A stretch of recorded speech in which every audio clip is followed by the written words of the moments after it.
Bienvenidos a una nueva edición de su programa Palabra de Vida. Con ustedes, el pastor Francisco Teodoro. Recuerde que estamos en una serie de mensajes muy importantes acerca de dónde está nuestra fe. Y para eso necesitamos comprender las Sagradas Escrituras. Es la base fundamental de lo que nosotros tenemos que aprender sobre lo que Dios ha establecido para poder continuar creciendo en nuestro caminar cristiano. Dice la palabra del Señor: a estos 12 los envió Jesús dándoles instrucciones diciendo: no vayan por los caminos de los gentiles, ni entren en las ciudades de los samaritanos, pero vayan más bien a las ovejas perdidas de la casa de Israel. Y cuando vayan, prediquen diciendo: el reino de los cielos se ha acercado. Sanen enfermos, resuciten muertos, limpien leprosos, echen fuera demonios. De gracia han recibido, den de gracia. Hasta ahí dejamos momentáneamente la palabra del Señor. Padre, esta es tu palabra. Oramos, Dios del cielo, para que nuestro corazón sea sensitivo, sea dócil para recibirla como una instrucción que viene de ti, Señor, para nuestro corazón y para nuestra edificación. En el nombre de Jesús, amén y amén. El tema de esta mañana es acerca del llamado al ministerio cristiano. Es importante entender esto porque muchas veces se ha entendido que el llamado al ministerio cristiano es el llamado al pastorado. Y no necesariamente es el llamado al pastorado. Cuando Cristo murió en la cruz y luego que Él resucita, esos 40 días ya no estuvo haciendo milagro. Ya solamente estuvo con sus discípulos y les enseñaba acerca del reino de Dios. Muy importante esto, ¿por qué? Porque era la preparación para que la iglesia empezara a desarrollar todo lo que había aprendido. La vida cristiana radica en el hecho de que nosotros venimos a crecer espiritualmente. No nos podemos quedar estáticos. Tenemos que crecer en el conocimiento de la palabra. Tenemos que crecer en la experiencia con el Espíritu Santo. Y Jesús mismo nos dio esa pauta. Agarró a los discípulos y por 40 días fue una instrucción constante acerca de las Sagradas Escrituras y del reino de los cielos. Luego no los mandó directamente a predicar, sino que les dijo: tienen que subir a la oración, vayan a orar y dentro de pocos días van a recibir la investidura de poder. No iban a ir a predicar sin la investidura de poder. Esta es la cosa que hoy hemos perdido. Nosotros tomamos el ministerio de la predicación como algo que tenemos que hacer como parte de la vida cristiana, pero sin la preparación del Espíritu Santo. El apóstol Pedro, que había negado a Jesús en 3 ocasiones, ahora va al aposento alto y 500 subieron al aposento. Eso lo dice 1 Corintios capítulo 15. Solamente 120 prevalecieron hasta el final de los 10 días y fueron revestidos de ese poder. Inmediatamente empezaron a predicar. La predicación viene con el poder, con el respaldo del Espíritu Santo. Y esto es lo que Dios estableció para la iglesia. La vida de la iglesia, hermanos amados, no es una reunión social. No es aquí un centro de entretenimiento. Es un lugar de entrenamiento y de preparación por el Espíritu Santo. Esta misma relación del Espíritu Santo tiene que ser en cada uno de nuestros hijos. Si hay una oración que un padre tiene que hacer o una mamá tiene que hacer, si solo esa oración tiene que hacer, sería esta: que nuestros hijos sean llenos del Espíritu Santo. Que esa oración permanezca de manera constante delante del trono de Dios. Que cada uno de nuestros hijos sean llenos del Espíritu Santo. Porque es el Espíritu Santo el que va a venir en nosotros a producir el proceso de la regeneración, de la santificación, para que podamos madurar en la vida cristiana. La palabra que escuchamos, el Espíritu Santo que mora en nosotros, va a tomar esa palabra y la va a germinar, la va a procesar de tal forma que esa palabra sea parte de nuestras convicciones.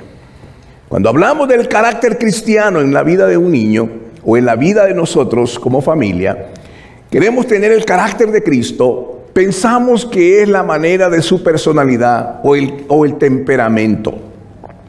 Pero no es así. El carácter es definido como la suma de sus convicciones, las cuales nunca son negociables. Nuestros hijos se enfrentan a un mundo hostil, a un mundo que les es adverso. Tienen que tener suficientes convicciones, las cuales van a marcar la diferencia en un mundo que es completamente contrario a la voluntad de Dios. Por eso es importante que el llamado al ministerio cristiano no se limita solamente para ser un ministro. Eso es básicamente lo que hemos entendido. Jesús tomó a estos muchachos de un oficio de pescadores, de oficio de publicano, los tomó a ellos. No habían sido personas con alta educación y los entrenó por mucho tiempo. Jesús no le dijo a Pedro: Pedro, te veo el próximo domingo en el culto. Juan, en el próximo miércoles puedes venir a la enseñanza. Eso no fue lo que la iglesia hizo. Eso es lo que hacemos hoy. Mire, tal fecha vamos a tener reunión. Por favor, venga si tiene tiempo. Así no crece la iglesia. Jesús no le dijo: muchachos, los veo el domingo temprano en la iglesia, no vayan a faltar, tenemos servicio a la 1. No fue así. Era un entrenamiento constante. Vivía un discipulado constante.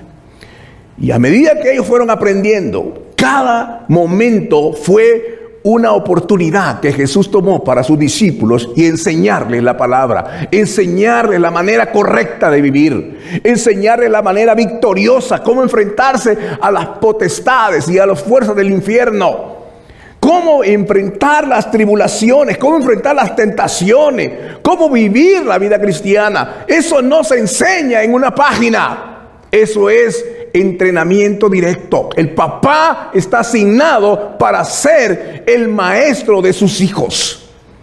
Los hijos son sus mejores discípulos.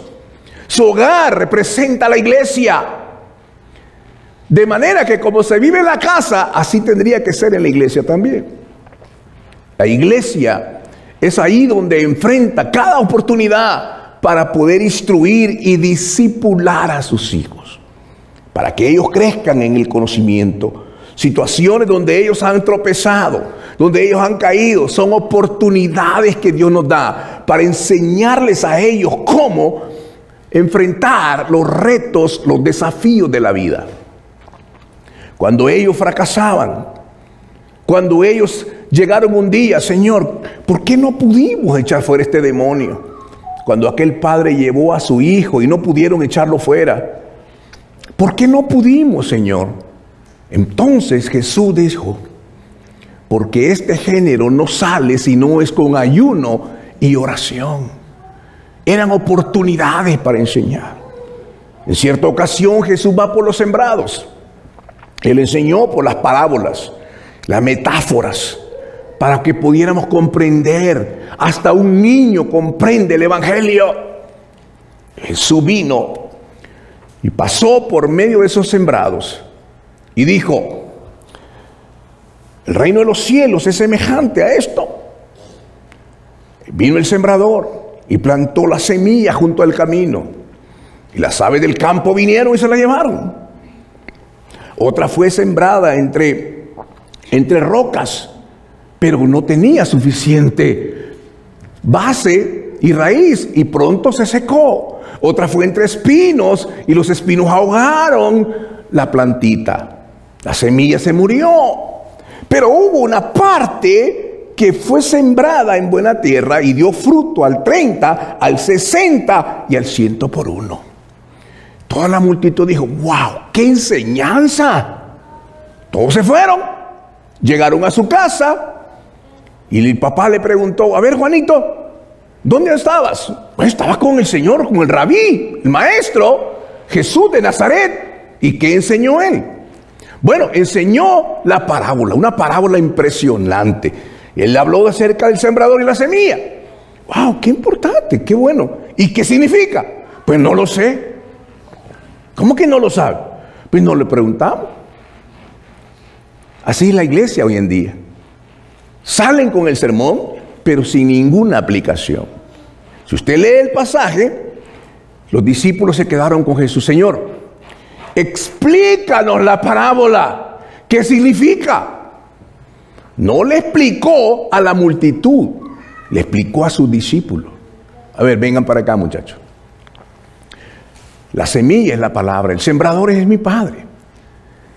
Las aves del campo es el enemigo. Se les enseñó lo que significaba. Y si ustedes no entienden esta parábola, no van a entender ninguna otra. Está ahí en la palabra. Esto es lo que significa. Aquellos que vienen a ser discípulos de Cristo son aquellos que vienen y tienen hambre y sed de la palabra. Esto se ha perdido en el día de hoy, queridos hermanos. Si leemos la Biblia nos da sueño. Preferimos estar metidos en la televisión, en las cosas de este mundo, pero hemos hecho a un costado la palabra. Y no le preguntamos al Espíritu Santo de qué se trata.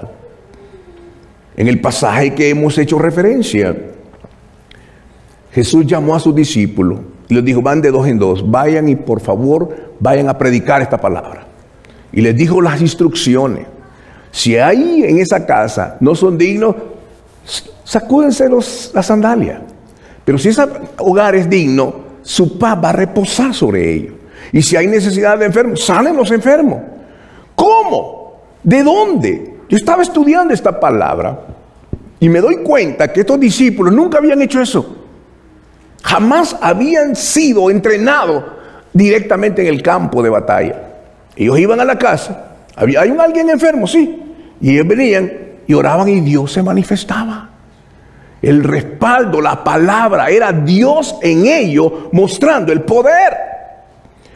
En el tiempo de la epístola de Santiago, dice: ¿hay alguno enfermo en la iglesia? Y alguien nuevo venía. Ahí aparecía alguien nuevo. Llamen a los ancianos de la iglesia, oren por ellos. Y la oración del justo puede mucho. Y sanaban los enfermos. ¿Hay algún enfermo? Por allá aparecía uno. ¿Sabe lo que pasa hoy? Hay algunos sanos, porque todos están enfermos. Todo se ha cambiado. Necesitamos confiar en la palabra del Señor. Las cosas han cambiado, pero hemos perdido la realidad de lo que es el Evangelio. Necesitamos conocer la palabra. Y ellos les dijo: vayan y ustedes tienen que predicar esta palabra. Resuciten muertos. Les dio autoridad, les dio gobierno. El ministerio eran hombres comunes y corrientes que habían sido transformados por el glorioso evangelio de Jesucristo. Ellos podían llevar este mensaje. Era algo maravilloso. Mateo 28 del 18 al 20 lo entendemos como la gran comisión. Mateo capítulo 28 del 18 al 20. Esto ya es la parte final, cuando Jesús va a ascender a la tierra, al cielo. Dice la palabra del Señor. De manera que llegó el momento en el cual le dice, la palabra dice del Mateo 28 del 18 al 20. Jesús se acercó a ellos y les habló diciendo: toda autoridad me ha sido dada en el cielo y en la tierra. Por tanto, vayan y hagan discípulos a todas las naciones, bautizándolos en el nombre del Padre, del Hijo y del Espíritu Santo, y enseñándoles que guarden todas las cosas que les he mandado. Y aquí yo estoy con ustedes todos los días hasta el fin del mundo. Los mejores discípulos tienen que ser nuestros hijos, como dije. Y les dice, enseñándole las cosas que les he mandado. Hoy enseñamos las cosas que ha prometido. Hemos cambiado totalmente las cosas y por supuesto, si cambiamos el mensaje, también cambió el fruto. Y también cambia la verdad del propósito del Evangelio. Mire qué importante esto. Primera de Corintios capítulo 9, versículos 16 y 17, la palabra del Señor nos muestra el apóstol Pedro, mostrándonos una de las verdades más gloriosas del llamado al ministerio. Hoy en día nosotros pensamos que el ministerio, me va a quitar tiempo, no tengo tiempo para eso, no estoy entrenado para eso, no conozco mucho. Pero en realidad Jesús usó de lo vil y menospreciado del mundo. 1 Corintios capítulo 9, versículos 16 y 17. Dice así, porque si anuncio el Evangelio, porque dice, ay de mí si no predico el Evangelio. Porque si anuncio el Evangelio no tengo de qué jactarme, porque me es impuesta necesidad. Pues ay de mí si no anuncio el Evangelio. Por eso, si lo hago de buena gana, tendré recompensa. Pero si lo hago de mala gana, de todos modos, el llevarlo a cabo me ha sido confiado. El más alto honor, el más alto privilegio que Dios le da al ser humano es darle el Evangelio de Jesucristo para predicarlo. No tenemos, hermano, ningún mérito para eso. Ese es el mérito de Cristo. ¿Sabe que Dios le dio ese Evangelio a sus discípulos para que vayan y prediquen el Evangelio? No hay nada debajo del cielo que pueda transformar al ser humano y hacerlo libre de su pecado y de su condenación y de la ira de Dios. Solamente el glorioso Evangelio de Jesucristo. Este Evangelio es lo único que puede cambiar al hombre, transformarlo de adentro y hacerle una nueva criatura. No hay nada, ni existirá otra cosa más gloriosa que el Evangelio. Y este Evangelio nos ha sido asignado a nosotros. A cada hijo de Dios, Dios le ha entregado esta comisión. El glorioso Evangelio de Jesucristo ha sido comisionado a cada uno de nosotros, para que podamos llevar este mensaje en el poder de Dios, con el amor de Cristo y predicarlo con la sabiduría de Dios. Hacerlo, esa es una tarea que no podemos delegar. No podemos ni siquiera nosotros atrasarla. Tenemos que hacerlo. ¿Dónde comenzamos? Tenemos que comenzar en nuestra casa. Por eso Pablo dice, ¡ay de mí! Yo pensaba cuando Pablo dijo esto, cuando miraba a aquellos hombres postrados, endemoniados, desesperados, oprimidos, Pablo decía, ¡ay de mí si yo no predico el Evangelio! ¡Ay de mí! ¿Qué sería de mí si yo no predico el Evangelio? Esto ha sido el llamado a mi vida, queridos hermanos. Yo nací para predicar este Evangelio. Yo no puedo hacer otra cosa más que predicar este Evangelio. Yo miro las personas, miro los hogares, miro las familias, cómo son atormentadas por el enemigo. Y yo digo, no puedo callarme, tengo que seguir predicando el Evangelio. Tengo que ponerme en la brecha por mis hermanos. Tengo que hacer la obra de Dios. Esta es una tarea que no podemos ni siquiera, hermano, ponerla a un costado. Este es algo que está en nuestra naturaleza. No podemos tomar este púlpito para venir a contar cuentos. Es la palabra de Dios. Tenemos que predicar la palabra en tiempo y fuera de tiempo. En cada momento. Yo llego a los supermercados, llego a los restaurantes. Siempre, hermano, ando mis tarjetas. Hermano, hay un propósito de Dios en tu vida. Siempre estoy invitando a las personas. No me importa si yo me subo en un carro, en un taxi, lo que sea. Tengo que predicarlo. Porque viene a mi mente este pasaje de Pablo. ¡Ay de mí si no predico este Evangelio!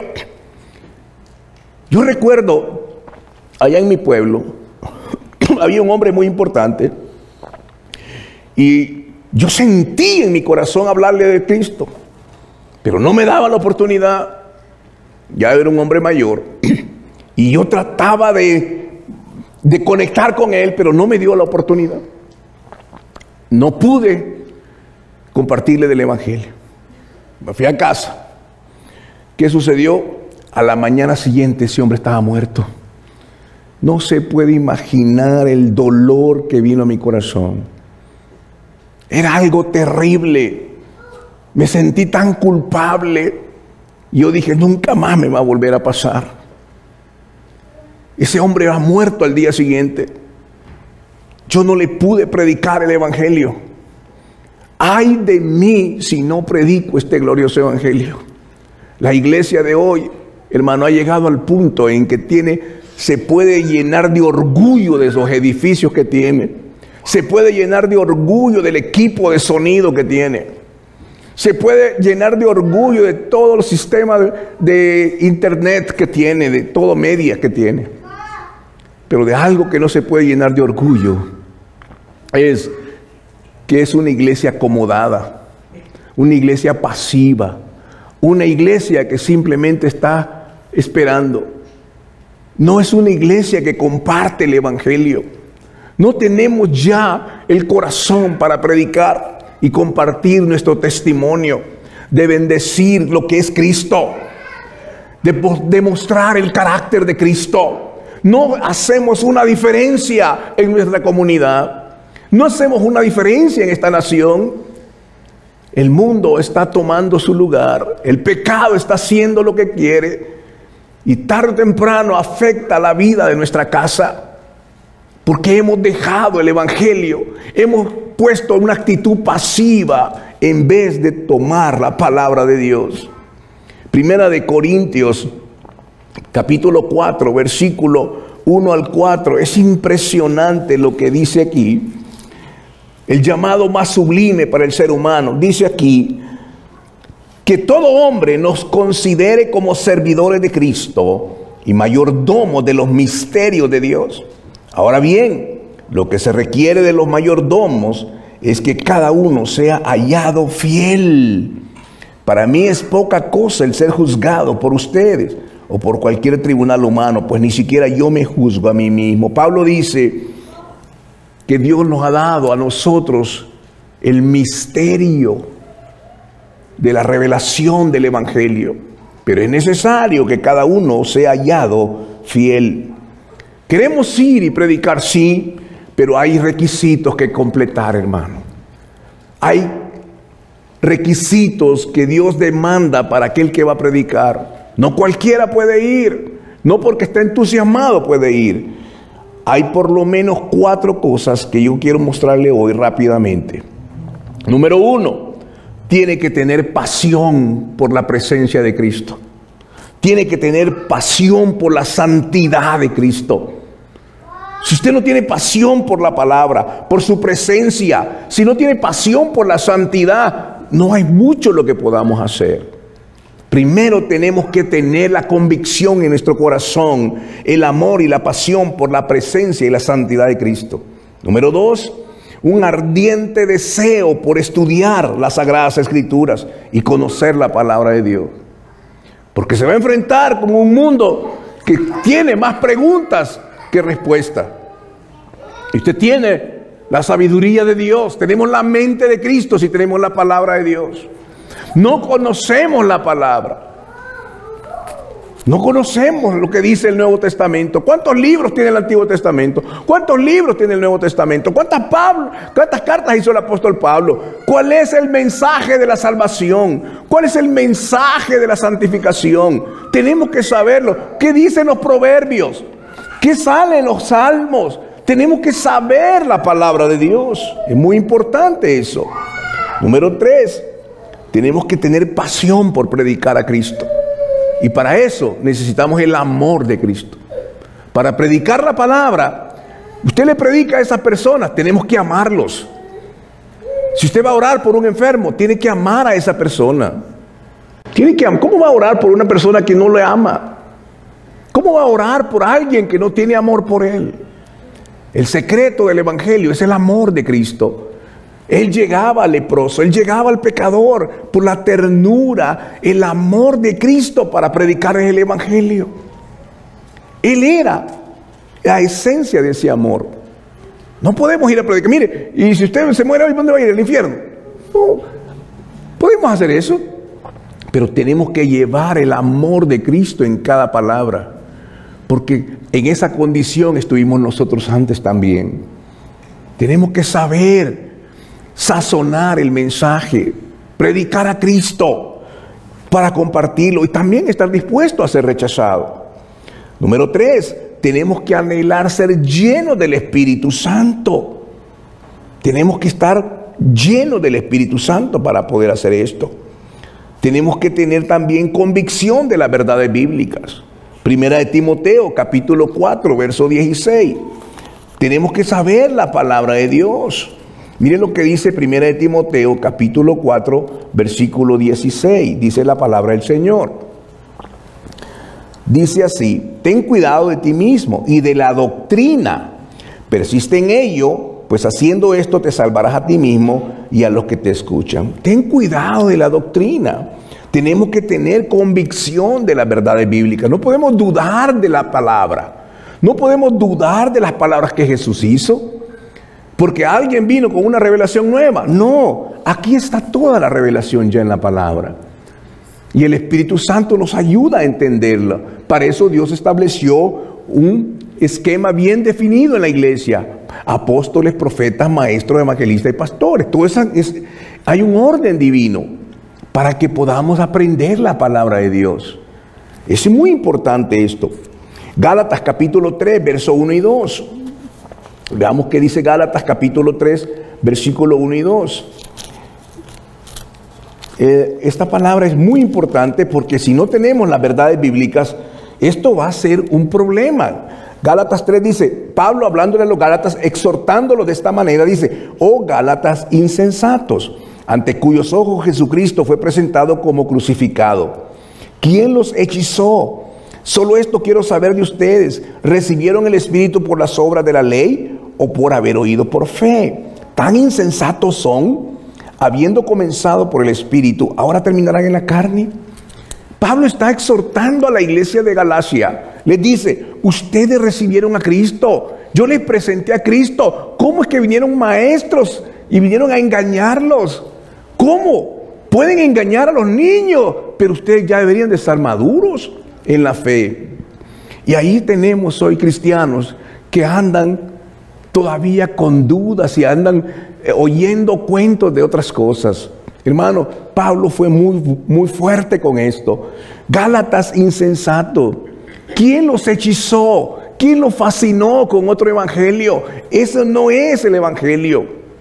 Porque habían entrado maestros que eran acerca de la circuncisión y decía: lo que Cristo hizo en la cruz no fue suficiente, tienen que circuncidarse, porque entonces no hay salvación con eso.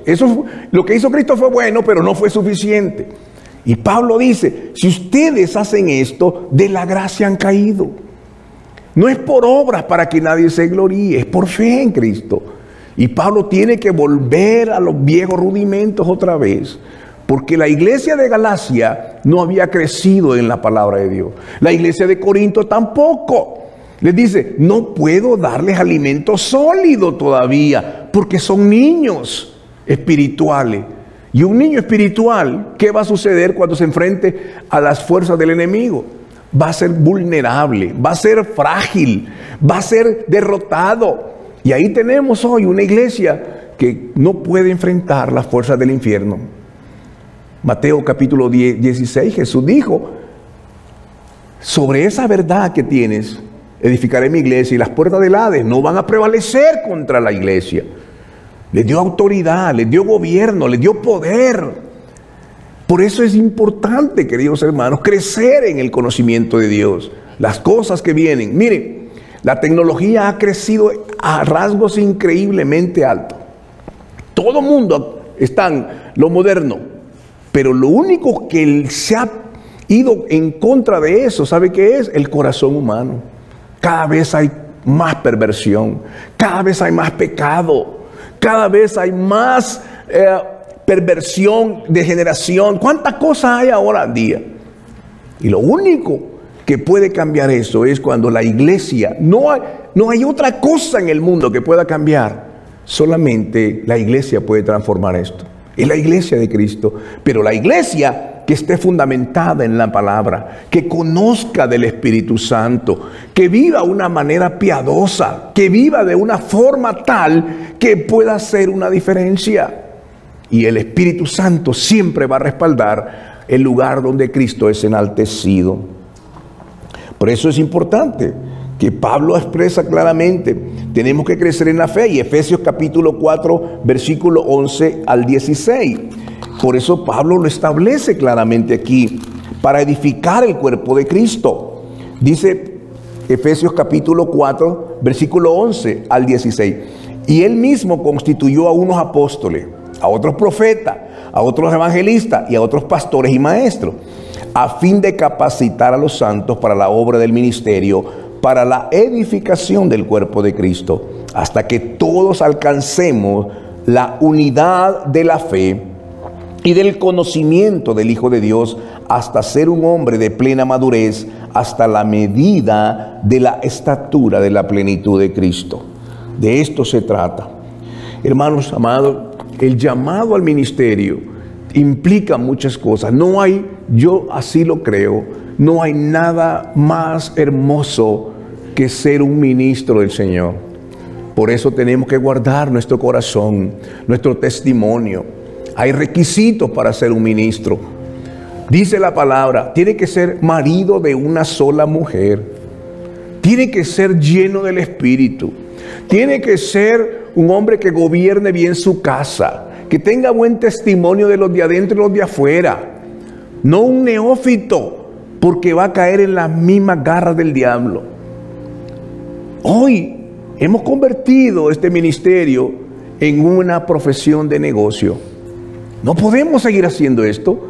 ¿Por qué? Porque la Biblia dice, Jeremías capítulo 31, tal es el sacerdote, así es el pueblo. Según fue Oseas capítulo 4 también dice, conforme es el sacerdote, así también el pueblo. Si el hombre que está en el altar no está conectado con el cielo, tampoco el pueblo. Es la bendición más grande que Dios le da a un pueblo, a una iglesia, es un hombre que viva para Dios, que traiga palabra de lo alto, que esté lleno del Espíritu Santo. Esa es la bendición más grande.